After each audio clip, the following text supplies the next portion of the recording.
Jananim Sharadam Devim Ramakrishnam Jagadgurum Padapadme Tayo Shlitva Pranamami Muhurmuhu.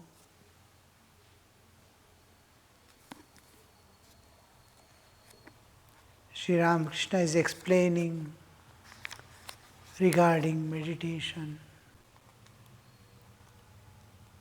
Master said to the Brahmo devotees, in meditation one must be absorbed in God. We saw what is absorption, getting absorbed in God. I get absorbed in God, like water gets absorbed in the sponge. So this aspect of absorption, when we meditate, we get, first thing is to sit in a proper posture. This proper posture is Sukham Sthiram Asanam we saw. And usually the lowest part of my waist, the waist has to be pushed forward always. And whenever we sit, we must see that we do not bend. While reading or writing also, we should not allow the waist to limp forward, lean forward. It must be always. The structure must be such that it can bear weight and strain easily. The muscle formation takes a different. Suppose I sit like this. I saw a few people always sitting like this. This waist will not have as if their waist is not having strength to sit properly. They are reading also, they will be sitting and reading like this. This is a very wrong posture, not helpful in our spiritual life and in meditations. This becomes an obstruction. So this lowest part, the waist part, has to be pushed inward. Now, throughout my life almost I can say, I have been sitting and I can sit for days together in one posture. And I don't, in train or buses when I travel, I never lean on the back. All people I see, they need one backrest to rest upon. Even in journey, thousands of kilometers I might have traveled at a stretch, but sitting without backrest, I sit like this. Now after surgery, I am finding a need with my aging body also. I feel many times that I must sit like this because of the heart surgery. So even then, I avoid sitting with backrest as much as possible. I've been like that, and just a simple thing is to push the waist forward. Push the waist forward. This one. Once you get accustomed and the proper, this one comes. You don't need a cushion, plain ground. And the second thing what we see is one of the legs becoming numb. Leg slips off. It becomes numb. We think the blood circulation has gone or something like that. The usual understanding is blood circulation has stopped. No, blood circulation, if stops for 9 minutes, it will be dead totally. You have to amputate. The blood circulation will continue. There won't be problem. Because arteries go inward and veins come in the external part of the body. They smoothly go about somehow or the other. But when we come to numbing of the legs or sleeping we call leg, then it is nerve getting pressed somewhere. It is nerve.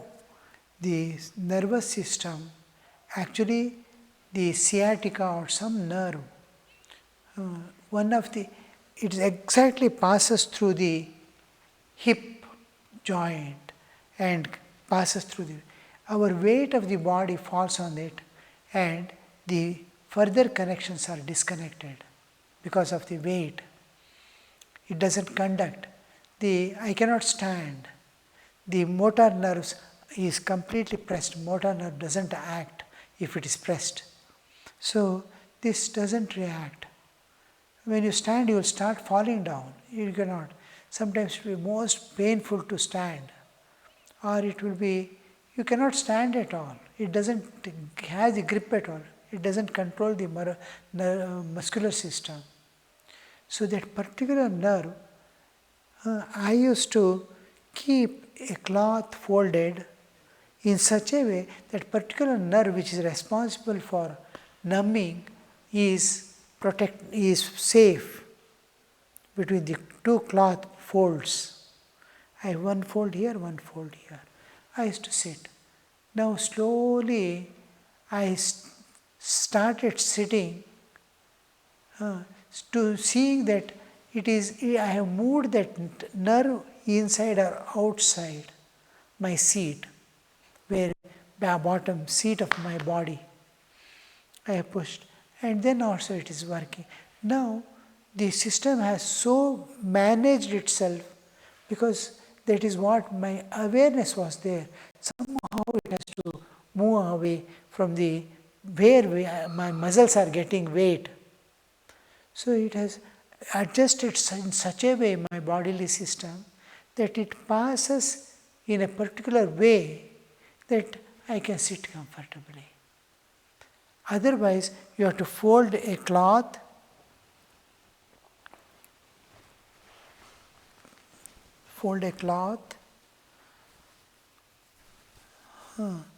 and make it roll and keep like below foldings. With foldings you have to keep. Just like this, we keep tabla, dakka and all and a simbi. It comes like that. Then also you will not have any, just a folded cloth, just I am keeping like this. At this edge where it is going to sit, the nerve passes safely on one because nerve is bone, hip bone is pressing the nerve. So behind itself the muscle is bearing weight and not allowing the bone to sit on the nerve. Behind muscles are supported. Then also it is very comfortable. You can sit, minimum 45 minutes you must be comfortably be able to sit without any distraction, no pain in the, if nothing is possible because of aging or some problem in the leg, you can sit on a sofa leaving your legs below. It will be most comfortable, but avoid taking back rest. And if you want to take back rest also, take just at the bottommost point of the hip, just at the joint where we bend like this, that portion, maybe about 5 inches above the seat, from 5-6 inches above the seat. There if you have, now sofa is there, I move as much back as possible, then you see that I am not taking full back rest, only this much portion is pushing me, holding my waist, just waist alone is held. Now I am free in every respect. I can sit for meditation calmly. So see that about 45 minutes you are able to somehow leave the legs below, do anything, stretch the legs if it is not possible on the floor or anyway. See that your waist to head is straight. It will be most helpful. And finally, if even that is not possible, finally you have to take back rest or do something at least in easy chair of olden times. Cloth, we have to put rollers and support. That easy chair also. Last, if there is no alternative, to think of God is most important. Even there were people were totally handicapped, physically challenged. Those people also have realized God. God realization independent of body, how much you can awaken the spirit within you. You are able to neglect this bodily existence. Blinds have realized God. Deafs have realized God. So many people with all ailments. One of the important characteristics we see in Vedic literature is Ashtavakra, who was totally in a different posture. He cannot walk freely. He was a Brahmagyani. So finally, it doesn't matter if how much you feel yourself to be spiritual, how much you feel yourself to be body. Slowly we must shift our paradigm from bodily existence to spiritual existence. Be aware of the divine all the time, doing all the duties of your life, living with all people, and be calm, remain unaffected by the situations of life, the people around, independent of the people around, situation of life and your bodily conditions. It's going to, however strong you are in the youth, however egoistic you are there in the I don't care for this world, you may say, but as you age, all your ego mellows. You become helpless. Last, as you came into this world, helpless condition, you have the same condition. Great Pailwans, bodybuilders, they needed few people to support their body when they stand. That will be the state. So it mellows down. It is better we give up all this and call on God. It is going to be that. It's fate of this body. Now itself you have to start feeling yourself independent of body. I saw extreme old age people living body happily, joyfully, body in very bad conditions, suffering intensely. They are separated from the body and holding on to their Ishtadevata joyfully within and living in that body which is burning with diseases, and they are safe inside because they are holding on to the divine within. This is what is expected of all of us. Sri Ramakrishna is giving here a specific instruction that you have to get absorbed. Absorption. Absorption is possible the more you become independent of the material world outside and physical body you possess. Your awareness must contain yourself as a divine being living in this body. And don't associate your living in this body because you are a spiritual aspirant. Don't associate your living in this body as being body. You are living in this body independent of body. The more, don't stick to the body also. Let the body not limit you in any way. You are living, you are a divine child. The divine awareness of yourself will be the saving factor. Slowly you will start becoming, viewing everything objectively, not identifying with anything yourself. Everything is a beautiful combination. So in meditation, remaining time, you must see that these thoughts and associations will not disturb you in any way. Suppose you are moving in or witnessing a play. somebody is playing shuttlecock or something, and you are witnessing. See it objectively, trying to be divine, just blessing it and without absorbing it in mind and keeping it. Don't analyze, don't label, don't judge anything anywhere. The moment we see, we are accustomed to give judgment. Oh, he did like that, she did like that, she told like this, he told like that. This is wrong, that is right. All are driven by their past. Nothing can be done here. Nothing changes. Each is expressing what is within him. Each has built up a software of their own and they project it here. So, nature is there to take care of the world. God is there to save every soul. So, don't judge anywhere anything, because it is going to obstruct your meditation when you sit for meditation. The moment you say, this is wrong and that person has done, then you can't meditate. That will be blocking your meditation and keeping you engaged in the external world. Maybe some other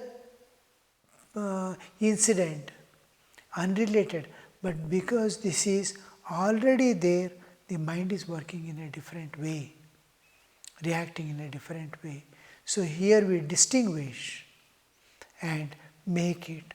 Wherever I move about, these are all passing shows. Clearly understand one thing, this is passing show. Nothing to hold on to, nothing to keep, nothing to project, nothing to do.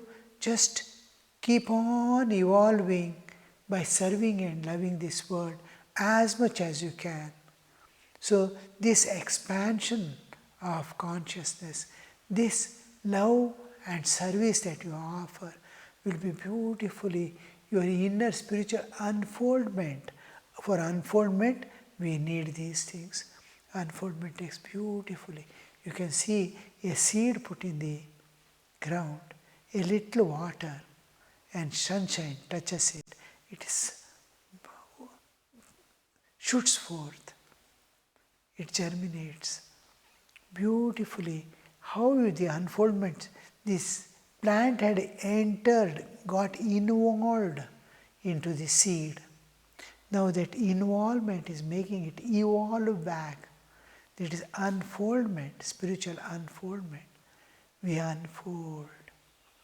So the spiritual unfoldment becomes spontaneous, natural, clear, only when you are not involved in the world.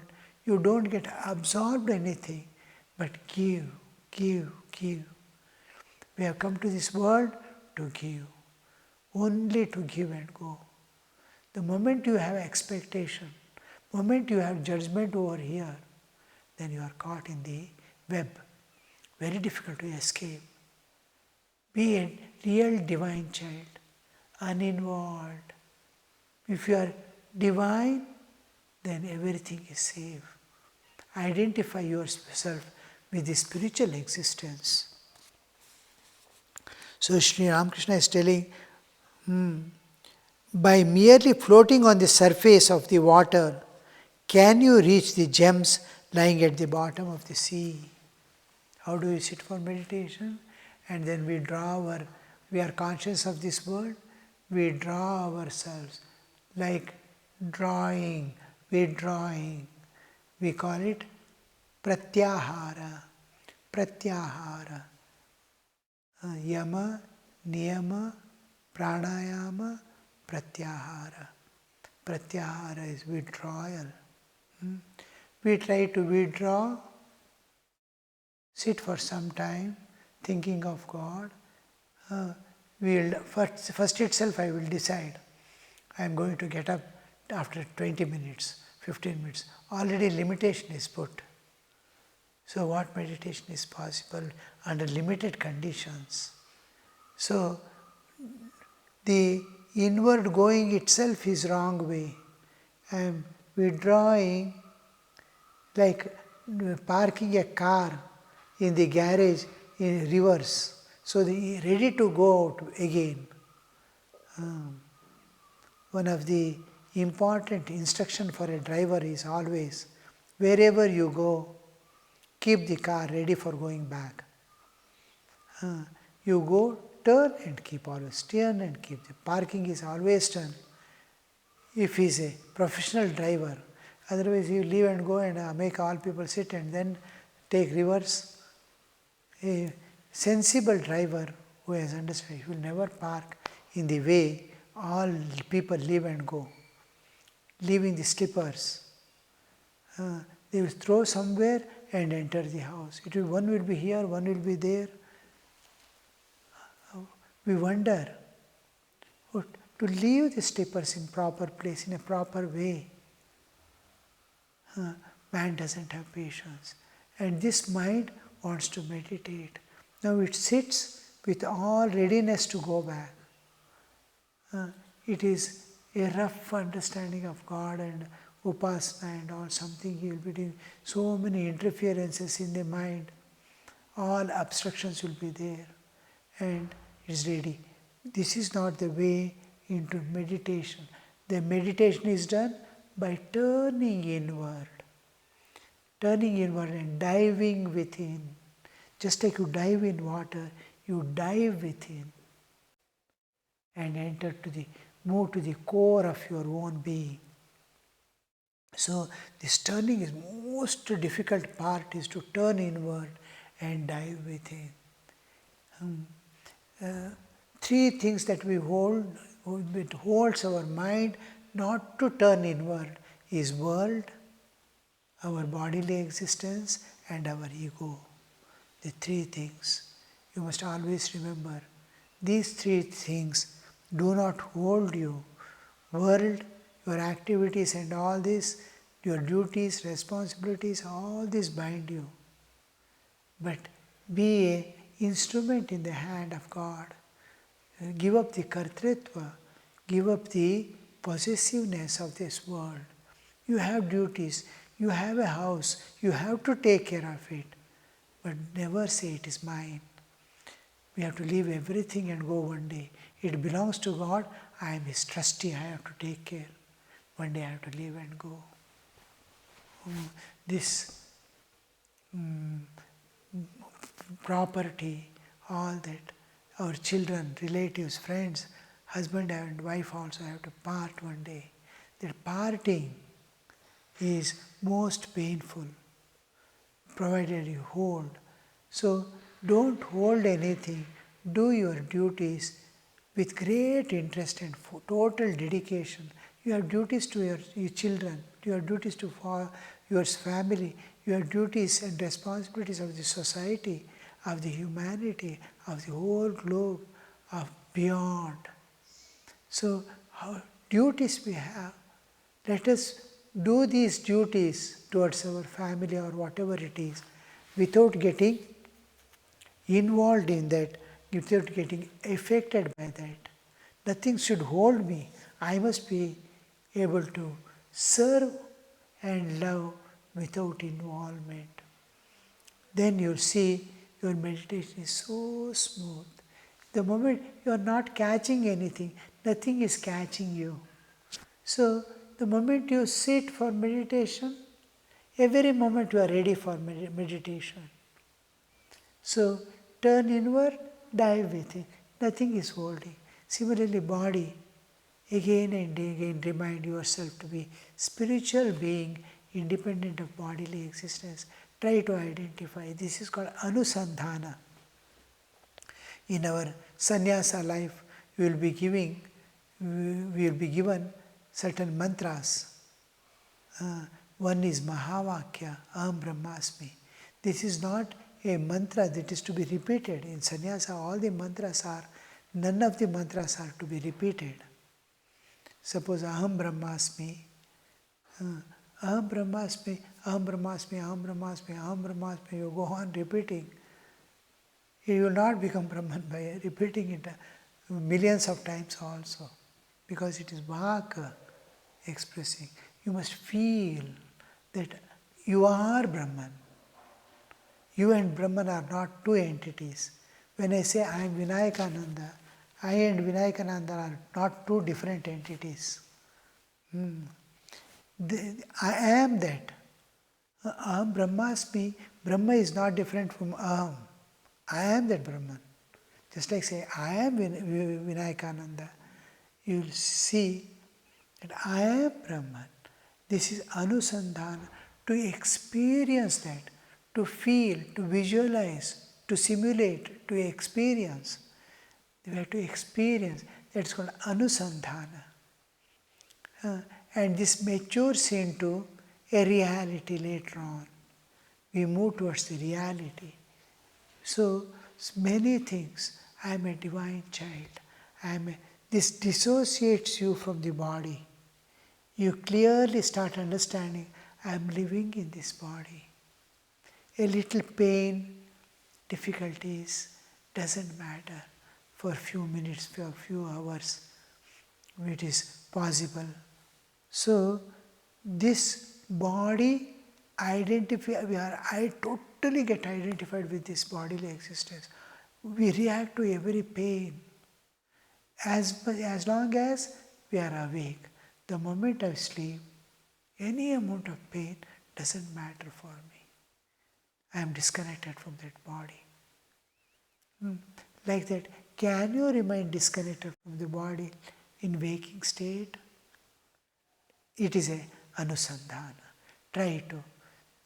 In Bhagavad Gita, you see, first chapter told by Krishna, first chapter belongs to Arjuna's talk. The second chapter, Sankhya onwards, this is the first sermon of the Krishna in Bhagavad Gita. Begins with the Advaitic truth. You are not this body at all. Why are you weeping for? The whole of the ultimate reality, he clearly points out and offers. This is this. What you are. Look, why are you? What for? You are not related to the body. You are not related to the world. You are pervading all this. You have an independent identity. Just holding on to the body. You are thinking he's your brother, father, sister and all. The enemies are there. What is this all? There is one reality. So, the identification of body, to break that identity, to give him a new identity, then he comes, he mellows, he understands. To understand Bhagavad Gita, the first sermon of Krishna, the presentation of Krishna is absolute Advaitic truth, Advaitic reality.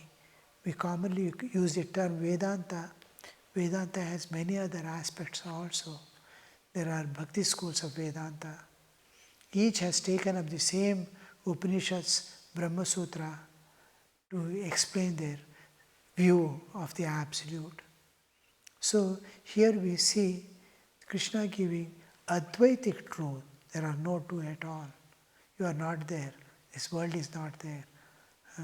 The Buddhi Yogam Dadami. I am going to give you Buddhi Yoga. That Buddhi Yoga is, I get your real identity, practice it to be. I am the divine child of Thakur. I am divine child of the Holy Mother. I am divine child of the Divine Mother. All these aspects, identifying myself. I have identified with the body in waking state. To dissolve that, I have to get a new identity. This new identity is, I am divine, I am pure. By repeating, bringing again and again to the, I am divine, I am pure, I am spiritual entity, I am spirit, I am Chaitanya. To bring this into picture, I slowly try to be that, simulate that, and get the identity. This old identity has to be discarded. New identity I must build up. Slowly, how did I identify with this body? Because of the karmic load and tendencies. All vasanas have made me to be identified with the body. Otherwise, there was no need to get identified with the body. I could have lived in the body as Jivan Mukta. The Jivan Mukta who is realized and not bound by the karmic load is still living in this bodily existence. So many Ishvara Kotis we come across in Ramakrishna's life. Realized souls, so many realized souls, Jivan Muktas, in the bodily encasement they live. So that is first begins with the self-identification. Om Shanti Shanti Shanti Harihi Om Tat Sat Shri Ramakrishna Arpanamastu.